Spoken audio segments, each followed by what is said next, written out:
جو بات میں ابھی آپ سے کہنے جا رہا ہوں اس کے دو پہلو ہیں.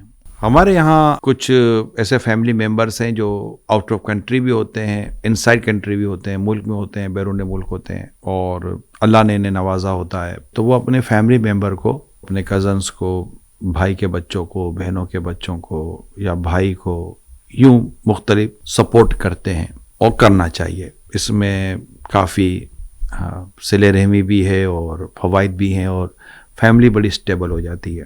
لیکن ایک آواز جو کچھ عرصے سے میں سن رہا ہوں وہ یہ ہے کہ یار فیملی ممبر کو ابھی ہم نہیں کیوں نہیں یار، یہ مطلب تنگ بہت کرتے ہیں یار، اور مطلب کچھ فائدہ نہیں ہے ان کو یار سپورٹ کرنے کا. یعنی ان کی طرف سے نہ کوئی حوصلہ افزائی ہوتی ہے، نہ کوئی اپریسیشن ہوتی ہے. بڑا پرابلم ہے یار، بڑا پرابلم ہے. خیر میں بھی اس بات کو بالکل ڈینائی نہیں کر سکتا کہ پرابلم نہیں ہے، لیکن مسئلہ یہ ہوتا ہے کہ بھائی بہن اور یہ کلوز کزن اور یہ جو کلوز فیملی ممبرس ہیں نا، ان سے اس طرح کی ہم کیوں توقع رکھتے ہیں؟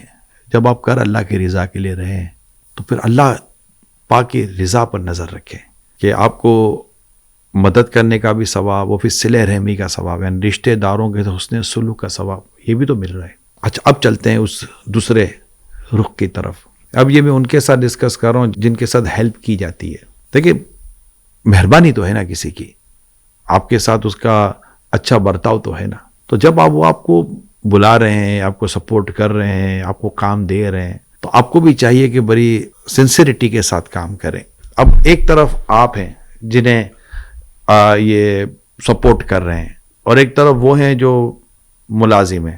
آپ دیکھیے کہ وہ ملازم جس انداز سے کام کر رہے ہوتے ہیں کہ آپ بھی اسی طرح کام کر رہے ہوتے ہیں. ٹھیک ہے انہوں نے آپ کو بطور ملازم رکھا یا نہیں رکھا بات کی بات ہے، لیکن کام کے اپنے تقاضے تو ہے نا. اچھا اب ایک امپلائی ہے، جب وہ کام کر رہے ہیں تو ان کے یہاں بھی ایمرجنسی ہوتی ہے، ان کے یہاں پرابلم ہوتی ہے، ان کے یہاں بھی خوشی کا معاملہ ہے، ان کے بھی غم کا معاملہ ہے. لیکن ایک جاب کی ایک اپنی اور ایک کام کی ایک اپنی ضرورت ہوتی ہے، اس کا ایک اپنی ریکوائرمنٹ ہوتی ہے، ان سب کو فلفل کر رہے ہوتے ہیں. مگر جب کزن یا رشتہ داروں کے ساتھ اس طرح کا کام یا معاملہ کیا جاتا ہے تو وہ ہر چھوٹی بڑی باتوں پر چھٹی لے لیں گے. جس نے آپ کو موقع دیا ہے یا جس نے آپ کو بلایا ہے یا جس نے آپ کو مطلب آپ کو ورکنگ میں اپنے ساتھ ملایا ہے، اس کا کیا قصور ہے؟ اگر آپ کہیں بھی کسی جگہ پر بھی اس طرح ہیں کہ آپ کو آپ کا کوئی ایک اچھا فیملی ممبر سپورٹ کر رہا ہے تو کائنڈلی اس کے سپورٹ کی قدر کریں. حدیث پاک بڑی واضح ہے، جو اللہ کے بندوں کا شکر ادا نہیں کرتا وہ اللہ کا بھی شکر ادا نہیں کرتا.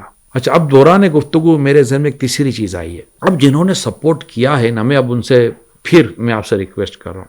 قرآن کریم میں بڑا واضح ارشاد ہے، احسان جتا کر اور ایذا دے کر اپنے صدقات کو باطل نہ کرو. آپ نے جو ان کے ساتھ حسن سلوک کیا ہے تو اب ایسی گفتگو بھی نہ کریں کہ تمہیں تو میں نے یہ کیا، تمہیں تو میں نے وہ کیا، تم تو تھے کچھ نہیں، تم تو یہ کچھ نہیں تھے، تو احسان مانو میرا وغیرہ وغیرہ. پتہ نہیں پھر بعض اوقات کہانی افسانے ختم ہی نہیں ہو رہے ہوتے. اچھا بعض اوقات آپ کو اللہ نے نوازا ہے تو آپ اپنی کسی فیملی ممبر میں کسی کی شادی کروا دیتے ہیں، کسی کو گھر دلا دیتے ہیں، کسی کو اور سپورٹ کر دیتے ہیں، یا اپنے ساتھ نہیں تو کسی کو بزنس ہی اس کا کریٹ کر کے دے دیتے ہیں. تو یہ سارا آپ کا سپورٹ ہے، نو ڈاؤٹ ایکسٹرا آرڈنری ہے، یہ بہت اچھی بات ہے اور کرنا چاہیے. لیکن اس میں تمام تر شرعی تقاضوں کو، اخلاقی اقدار کو، جو ایک مورل ویلیوز ہیں ہماری، ان کو بھی تو سامنے رکھنا ہے نا. ایسا نہ ہو کہ پھر یہ سب کچھ کیا ہوا عمل جو بھلائی کے نام پر ہے اور نیکی کے نام پر ہے اور اچھائی کے نام پر ہے، کہ خدا نہ خواستہ ایسا نہ ہو کہ وہ ہماری یہ کم علمی کی وجہ سے کہ ہم نے اس کا جتا دیا، احسان جتا دیا یا ایذا دے دی، تکلیف پہنچا دی، خدا نہ خواستہ ایسا نہ ہو کہ یہ عمل ہمارا ضائع ہو جائے اور پھر مرنے کے بعد پتہ چلے گا یہ کیا ہو گیا. اللہ پاک ہم سب کو حسن سلوک کرنے اور صلہ رحمی کرنے کی توفیق عطا فرمائے، اور جنہوں نے ہم پر احسان کیے، ہمارے ساتھ بھلائی کی، اللہ کریم ہمیں ان کے ساتھ بھی بھلائی اور احسان کرنے کی اور ان کے ساتھ اچھا سلوک کرنے کی اللہ کریم توفیق عطا فرمائے.